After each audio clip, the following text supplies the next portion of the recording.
Hello ವೀಕ್ಷಕರೇ, welcome to ವಿದು ರಂಗ್ ರುಚಿ creations. ಇವತ್ತಿನ ರೆಸಿಪಿ ಬದನೆಕಾಯಿ ಎಣ್ಗಾಯಿ. ಈ ಬದನೆಕಾಯಿ ಎಣ್ಗಾಯಿನ ಒಬ್ಬೊಬ್ಬರು ಒಂದೊಂದು ಸ್ಟೈಲಲ್ಲಿ ಮಾಡ್ತಾರೆ. ಇವತ್ತು ನಾನು ಯಾವ ರೀತಿ ಮಾಡೋದು ಅಂತ ನಿಮಗೆ ತೋರಿಸ್ಕೊಡ್ತೀನಿ. ಬನ್ನಿ ಹೇಗೆ ಮಾಡೋದು ಮತ್ತು ಇದಕ್ಕೆ ಬೇಕಾದ ಇಂಗ್ರೀಡಿಯೆಂಟ್ಸ್ ಏನೇನು ಅಂತ ನೋಡೋಣ. ಎಣ್ಗಾಯಿ ಮಾಡೋದಕ್ಕೆ ಬೇಕಾಗಿರುವ ಇಂಗ್ರೀಡಿಯೆಂಟ್ಸ್ ಏನಂದರೆ ಚಿಕ್ಕದಾಗಿ ಕಟ್ ಮಾಡ್ಕೊಂಡಿರುವ ಈರುಳ್ಳಿ, ಕಡಲೆ ಬೀಜ, ಬೆಳ್ಳುಳ್ಳಿ, ಸ್ವಲ್ಪ ಹುಣಸೆಹಣ್ಣು, ಅರಿಶಿನ, ಖಾರದ ಪುಡಿ, ಕರಿಬೇವು, ಜೀರಿಗೆ, ತುರಿದಿಟ್ಕೊಂಡಿರುವ ಕೊಬ್ಬರಿ, ಹಾಗೆ ಸ್ವಲ್ಪ ಕೊತ್ತಂಬರಿ ಸೊಪ್ಪು. ಈಗ ಎಣ್ಗಾಯಿ ಮಾಡೋದಕ್ಕೆ ಬೇಕಾಗಿರುವ ಮಸಾಲೆನ ರುಬ್ಕೊಳ್ಬೇಕಾಗತ್ತೆ. ಅದಕ್ಕೆ ನಾನು ಕಡಲೆ ಬೀಜನ ಹುರ್ಕೊಂಡು ಅದನ್ನು ಸಿಪ್ಪೆ ತೆಗೆದುಕೊಂಡು ಇಟ್ಕೊಂಡಿದ್ದೀನಿ. ಅದನ್ನು ಸ್ವಲ್ಪ ಮಿಕ್ಸಿ ಜಾರ್ಗೆ ಹಾಕ್ಕೊಳ್ತಿದ್ದೀನಿ ರುಬ್ಕೊಳ್ಳೋದಕ್ಕೆ. ಹಾಗೆ ಇದಕ್ಕೆ ಸ್ವಲ್ಪ ಬೆಳ್ಳುಳ್ಳಿ, ಹುಣಸೆಹಣ್ಣು, ಅರಿಶಿಣದ ಪುಡಿ, ಹಾಗೆ ಖಾರದ ಪುಡಿ ಹಾಕ್ಕೊಳ್ತಿದ್ದೀನಿ. ಖಾರದ ಪುಡಿ ನಿಮಗೆ ಖಾರಕ್ಕೆ ತಕ್ಕಂತೆ ಹಾಕ್ಕೊಳ್ಳಿ. ಹಾಗೆ ಇದಕ್ಕೆ ಸ್ವಲ್ಪ ಕರಿಬೇವಿನ ಎಲೆಗಳನ್ನ ಹಾಕ್ಕೊಳ್ತಿದ್ದೀವಿ. ನಂತರ ಸ್ವಲ್ಪ ಜೀರಿಗೆನ ಹಾಕ್ಕೊಳ್ತಿದ್ದೀವಿ. ಈಗ ಇದನ್ನು ನಾವು ರುಬ್ಕೊಂಡು ಬರಬೇಕಾಗತ್ತೆ. ಸ್ವಲ್ಪ ಪುಡಿ ಮಾಡ್ಕೊಂಡು ಬನ್ನಿ. ಈಗ ರುಬ್ಕೊಂಡು ಬಂದಿದ್ದೀವಿ. ಇದಕ್ಕೆ ನಾವು ಹಸಿ ಕೊಬ್ಬರಿನ ಹಾಕ್ಕೊಳ್ತಿದ್ದೀವಿ. ಇದಕ್ಕೆ ಫ್ರೆಶ್ ಆಗಿರೋ ಕೊಬ್ಬರಿನೇ ತಗೊಳ್ಳಿ, ತುಂಬ ಟೇಸ್ಟಿಯಾಗಿರುತ್ತೆ. ಈಗ ಚಿಕ್ಕದಾಗಿ ಕಟ್ ಮಾಡ್ಕೊಂಡಿರುವ ಈರುಳ್ಳಿನ ಹಾಕ್ಕೊಳ್ತಿದ್ದೀವಿ. ಹಾಗೆ ಇದಕ್ಕೆ ಕೊತ್ತಂಬರಿ ಸೊಪ್ಪನ್ನ ಹಾಕ್ಕೊಳ್ತಿದ್ದೀವಿ. ಕೊತ್ತಂಬರಿ ಸೊಪ್ಪನ್ನ ತೊಳ್ಕೊಂಡು ಹಾಕ್ಕೊಳ್ಳಿ. ಹಾಗೆ ಇದಕ್ಕೆ ರುಚಿಗೆ ತಕ್ಕಷ್ಟು ಉಪ್ಪು ಹಾಕ್ಕೊಳ್ತಿದ್ದೀವಿ. ಹಾಗೆ ಇದಕ್ಕೆ ಸ್ವಲ್ಪ ನೀರು ಸೇರಿಸಿ ಚೆನ್ನಾಗಿ ರುಬ್ಕೊಂಡು ಬನ್ನಿ. ಪೇಸ್ಟ್ ರೀತಿಯಲ್ಲಿ ರುಬ್ಕೊಂಡು ಬನ್ನಿ. ಈಗ ಅದನ್ನು ನಾವು ಒಂದು ಸಣ್ಣ ಬಟ್ಲಿಗೆ ಹಾಕ್ಕೊಳ್ತಿದ್ದೀವಿ ರುಬ್ಬಿಟ್ಕೊಂಡಿರೋದನ್ನ. ಈಗ ನಾವು ಬದನೆಕಾಯಿ ಎಣ್ಗಾಯಿ ಮಾಡೋದಕ್ಕೆ ಬದನೆಕಾಯಿನ ತಗೊಳ್ಬೇಕು.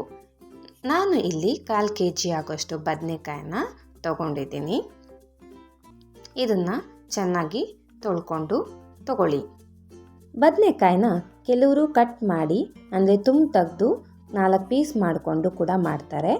ಇನ್ನು ಕೆಲವರು ತುಂಬ ತೆಗಿಯೋದಿಲ್ಲ, ಜಸ್ಟ್ 4 ಭಾಗ ಮಾಡಿಕೊಂಡು ಮಸಾಲೆ ತುಂಬಿ ಹಾಗೆ ಮಾಡ್ಕೊಳ್ತಾರೆ. ಅಂದರೆ ಫುಲ್ ಬದನೆಕಾಯಿ ಹಾಗೆ ಹಾಕ್ಕೊಳ್ತಾರೆ. ಇಲ್ಲಿ ನಾನು ತುಂಬು ಕಟ್ ಮಾಡಿಕೊಂಡು ಹಾಕ್ಕೊಳ್ತಿದ್ದೀನಿ. ಸೊ ಇವಾಗ ನಾನು ಫಸ್ಟು ತುಂಬ ಕಟ್ ಮಾಡ್ಕೊಂಡು ಬರ್ತೀನಿ. ಕಟ್ ಮಾಡಿಕೊಂಡು ವಾಶ್ ಮಾಡ್ಕೊಂಡಿದ್ದೀನಿ. ಈಗ ಇದನ್ನು ನಾವು 4 ಭಾಗವಾಗಿ ಕಟ್ ಮಾಡ್ಕೊಳ್ಳೋಣ. ಈ 4 ಭಾಗ ಕಟ್ ಮಾಡಿರ್ತೀವಲ್ಲ, ಅದರಲ್ಲಿ ನಾವು ಮಸಾಲೆನ ತುಂಬಿಕೊಳ್ಬೇಕಾಗತ್ತೆ. 4 ಭಾಗ ನೋಡ್ಕೊಂಡು ಕಟ್ ಮಾಡಿಬಿಟ್ಟು ಓಪನ್ ಮಾಡಿ ನೋಡಿ. ನಿಮಗೆ ಏನಾದರೂ ಕರ್ರಗೆ ಕಾಣ್ತಿದ್ರೆ ಅದನ್ನು ತೆಗ್ದಾಕಿ. ಯಾಕೆಂದರೆ ಬದನೆಕಾಯಲ್ಲಿ ಹುಳಗಳಿರುವ ಸಾಧ್ಯತೆ ಇರುತ್ತೆ. ಬೀಜ ಇಲ್ಲದೆ ಇರೋದನ್ನ ತಗೊಳ್ಳಿ. ಅಂದರೆ ಎಳೆ ಬದನೆಕಾಯಿ ತೊಗೊಂಡು ಎಣ್ಗಾಯಿ ಮಾಡಿದ್ರೆ ತುಂಬ ಚೆನ್ನಾಗಿರುತ್ತೆ. ಈಗ ನೋಡಿ, ಈ ಥರ 4 ಭಾಗ ಕಟ್ ಮಾಡ್ಕೊಳ್ಳಿ. ಇದೇ ರೀತಿ ಎಲ್ಲ ಬದನೆಕಾಯಿನೂ ನಾವು ಕಟ್ ಮಾಡ್ಕೊಳ್ಬೇಕಾಗತ್ತೆ. ಎಲ್ಲ ಬದನೆಕಾಯಿನೂ ನೋಡಿ ಕಟ್ ಮಾಡ್ಕೊಳ್ಳಿ, ಯಾಕೆಂದರೆ ಹುಳಗಳಿರುತ್ತೆ. ಓಕೆ, ಇವಾಗ ನೋಡ್ತಿರ್ಬೋದು ನಾವು ಎಲ್ಲ ಬದನೆಕಾಯಿನೂ ಕೂಡ 4 ಭಾಗವಾಗಿ ಕಟ್ ಮಾಡ್ಕೊಂಡಿದ್ದೀವಿ. ಈಗ ಇದಕ್ಕೆ ನಾವು ಮಸಾಲೆನ ತುಂಬಿಕೊಳ್ಬೇಕಾಗತ್ತೆ. ಅಂದರೆ ಇದು ಸ್ಟಫ್ಡ್ ಬದನೆಕಾಯಿ ಎಣ್ಗಾಯಿ. ಓಕೆ, ಇವಾಗ ಇದನ್ನು ನಾವು ಸ್ಟಫಿಂಗ್ ಮಾಡ್ಕೊಳ್ಬೇಕು. ಪೇಸ್ಟ್ ಮಾಡಿ ಇಟ್ಕೊಂಡಿದ್ದೀವಲ್ಲ, ಆ ಮಸಾಲೆನ ನಾವು ಈಗ ಆ 4 ಭಾಗ ಕಟ್ ಮಾಡ್ಕೊಂಡಿರೋದ್ರೊಳಗಡೆ ಚೆನ್ನಾಗಿ ತುಂಬಿಕೊಳ್ಳಿ. ಇದೇ ರೀತಿ ಎಲ್ಲ ಬದನೆಕಾಯಿಗಳಿಗೂ ಕೂಡ ನಾವು ಸ್ಟಫಿಂಗ್ ಮಾಡ್ಕೊಳ್ಬೇಕು. ಮಸಾಲೆನ ಚೆನ್ನಾಗಿ 4 ಭಾಗದಲ್ಲಿ ಫುಲ್ಲಾಗಿ ತುಂಬಿ ತುಂಬ ಚೆನ್ನಾಗಿರುತ್ತೆ. ಸೊ ಈಗ ನಾನು ಎಲ್ಲ ಬದನೆಕಾಯಿಗೂ ಕೂಡ ನಾನು ಸ್ಟಫಿಂಗ್ ಮಾಡ್ಕೊಳ್ತಿದ್ದೀನಿ. ಅಂದರೆ ಬದನೆಕಾಯಿಗೆ ಮಸಾಲೆನ ತುಂಬಿಕೊಳ್ತಿದ್ದೀನಿ. ಇದೇ ರೀತಿ ಎಲ್ಲ ಬದನೆಕಾಯಿಗೂ ಕೂಡ ತುಂಬಿಕೊಳ್ಳಿ. ಈಗ ನೋಡಿ, ಎಲ್ಲ ಬದನೆಕಾಯಿಗೂ ಕೂಡ ನಾನು ಮಸಾಲೆನ ತುಂಬಿಕೊಂಡಿದ್ದೀನಿ. ಈಗ ಎಣ್ಗಾಯಿ ಹೇಗೆ ಮಾಡೋದು ಅಂತ ನೋಡೋಣ. ಇದಕ್ಕೆ ನಾವು ಒಲೆನ ಹಚ್ಕೊಳ್ತಿದ್ದೀವಿ. ನಾವು ಗ್ಯಾಸ್ ಹಂಚ್ಕೊಂಡು ಇವಾಗ ಒಂದು ಕುಕ್ಕರ್ನ ಇಟ್ಕೊಂಡಿದ್ದೀವಿ.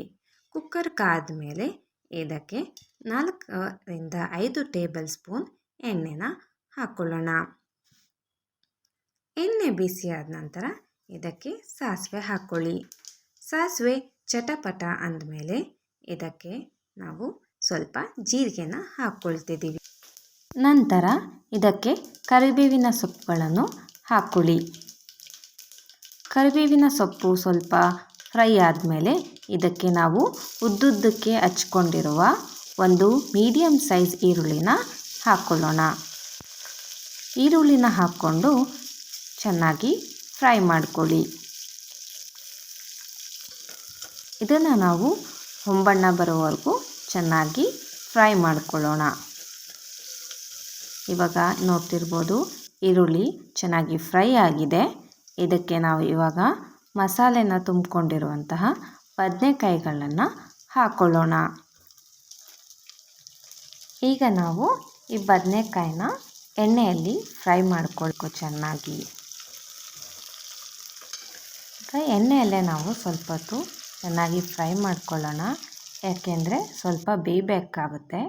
ಎಣ್ಣೆಯಲ್ಲಿ ಫ್ರೈ ಮಾಡ್ಕೊಳ್ಳೋದ್ರಿಂದ ಚೆನ್ನಾಗಿ ಬೇಗನೆ ಬೇಯುತ್ತೆ ಬದನೆಕಾಯಿ. ಅದು ಸ್ವಲ್ಪ ಕಲರ್ ಚೇಂಜ್ ಆಗೋವರೆಗೂ ಚೆನ್ನಾಗಿ ಫ್ರೈ ಮಾಡ್ಕೊಳ್ಳಿ. ಇದನ್ನು ಕೆಲವರು ಬೇರೆ ರೀತಿಯಲ್ಲೂ ಮಾಡ್ತಾರೆ. ಹೇಗೆ ಅಂದರೆ ಈ ಬದನೆಕಾಯಿನ ಎಣ್ಣೆಯಲ್ಲಿ ಸಪ್ರೇಟಾಗಿ ಮುಂಚೆನೇ ಫ್ರೈ ಮಾಡ್ಕೊಳ್ತಾರೆ. ಫ್ರೈ ಮಾಡಿಕೊಂಡು ನಂತರ ಮಸಾಲೆನ ತುಂಬಿ ಕುಕ್ಕರ್ಗೆ ಹಾಕ್ಕೊಳ್ಬೋದು. ಆ ರೀತಿ ಕೂಡ ನೀವು ಮಾಡ್ಕೊಳ್ಬೋದು. ಇವಾಗ ನಾವು ಮಸಾಲೆ ಇಕ್ಕಿತ್ತಲ್ವ ಅದಕ್ಕೆ ನಾವು ನೀರು ಹಾಕ್ಕೊಂಡು ಕಲಿಸ್ಕೊಂಡಿದ್ದೀವಿ. ಆ ಮಸಾಲೆನ ನಾವು ಕುಕ್ಕರ್ಗೆ ಹಾಕ್ಕೊಳ್ಳೋಣ. ಮಸಾಲೆನ ಕುಕ್ಕರ್ಗೆ ಹಾಕ್ಕೊಂಡು ಚೆನ್ನಾಗಿ ಮಿಕ್ಸ್ ಮಾಡ್ಕೊಳ್ಳಿ. ಇವಾಗ ನೋಡ್ತಿರ್ಬೋದು ಚೆನ್ನಾಗಿ ಮಿಕ್ಸ್ ಆಗ್ತಾ ಇದೆ. ಕುಕ್ಕರಲ್ಲಿ ಎಲ್ಲ ಬದನೆಕಾಯಿ ಮಸಾಲೆ ಎಲ್ಲ ಮಿಕ್ಸ್ ಮಾಡ್ಕೊಳ್ಳಿ. ಹಾಗೆ ಉಪ್ಪು ಖಾರ ಆಗಿದೆಯಾ ಅಂತ ಚೆಕ್ ಮಾಡ್ಕೊಳ್ಳಿ. ಸೊ ಗ್ರೇವಿ ನಿಮಗೆ ಸ್ವಲ್ಪ ಗಟ್ಟಿ ಅನಿಸಿದ್ರೆ ಅಂದರೆ ಮಸಾಲೆ ಗಟ್ಟಿ ಅನಿಸಿದ್ರೆ ಸ್ವಲ್ಪ ನೀರು ಹಾಕ್ಕೊಳ್ಳಿ. ಉಪ್ಪೇನಾದರೂ ಕಮ್ಮಿ ಅನಿಸಿದ್ರೆ ಈಗ ಉಪ್ಪು ಹಾಕ್ಕೊಂಡು ಮಿಕ್ಸ್ ಮಾಡ್ಕೊಳ್ಳಿ. ನಂತರ ಕುಕ್ಕರ್ ಲಿಡ್ ಕ್ಲೋಸ್ ಮಾಡಿ 2 ವಿಸಿಲ್ ಕೂಗಿಸ್ಕೊಳ್ಳಿ. ನಂತರ ವಿಸಿಲೆಲ್ಲ ಹೋದ್ಮೇಲೆ ಓಪನ್ ಮಾಡಿ. ಇದನ್ನು ನೀವು ಸಪ್ರೇಟ್ ಪಾತ್ರೆಗೆ ಹಾಕ್ಕೊಂಡು ಕುದಿಸ್ಕೊಳ್ಬೇಕಾಗತ್ತೆ ಸ್ವಲ್ಪ ಹೊತ್ತು. ಇವಾಗ ನೋಡಿ ಚೆನ್ನಾಗಿ ಕುದೀತಿದೆ. ಈಗ ಬದನೆಕಾಯಿ ಎಣ್ಗಾಯಿನ ನಾನು 2ರಿಂದ 3 ನಿಮಿಷ ಚೆನ್ನಾಗಿ ಕುದಿಸ್ಕೊಂಡಿದ್ದೀನಿ. ಈ ಬದನೆಕಾಯಿ ಎಣ್ಗಾಯಿ ಅನ್ನಕ್ಕೆ, ಚಪಾತಿಗೆ, ದೋಸೆ, ರೊಟ್ಟಿಗೆ ತುಂಬ ಚೆನ್ನಾಗಿರುತ್ತೆ. ಮಸಾಲೆ ಜಾಸ್ತಿ ಇದ್ದರೆ ಅನ್ನದ ಜೊತೆಗೆ ಕಲಿಸ್ಕೊಂಡು ತಿನ್ಬೋದು. ಸ್ಟವ್ ಆಫ್ ಮಾಡ್ಕೊಂಡಿದ್ದೀನಿ. ಈಗ ನೋಡಿ ಟೇಸ್ಟಿಯಾದ ಬದನೆಕಾಯಿ ಎಣ್ಗಾಯಿ ರೆಡಿಯಾಗಿದೆ. ಈ ರೀತಿ ನೀವು ಸಹ ಒಂದ್ಸರಿ ಟ್ರೈ ಮಾಡಿ ಹೇಗೆ ಬಂತು ಅಂತ ಕಮೆಂಟ್ ಮಾಡಿ. ನಿಮ್ಮೆಲ್ರಿಗೂ ಈ ರೆಸಿಪಿ ಇಷ್ಟ ಆಗಿದೆ ಅಂದ್ಕೊಂಡಿದ್ದೀನಿ. ನಿಮಗೆ ಈ ರೆಸಿಪಿ ಇಷ್ಟ ಆಗಿದ್ದರೆ please like, share and subscribe. ಇದೇ ತರಹ ಒಳ್ಳೊಳ್ಳೆ ಈಸಿ ರೆಸಿಪೀಸ್ಗೋಸ್ಕರ ನಮ್ಮ ಚಾನಲ್ನ ಫಾಲೋ ಮಾಡಿ. Thank you.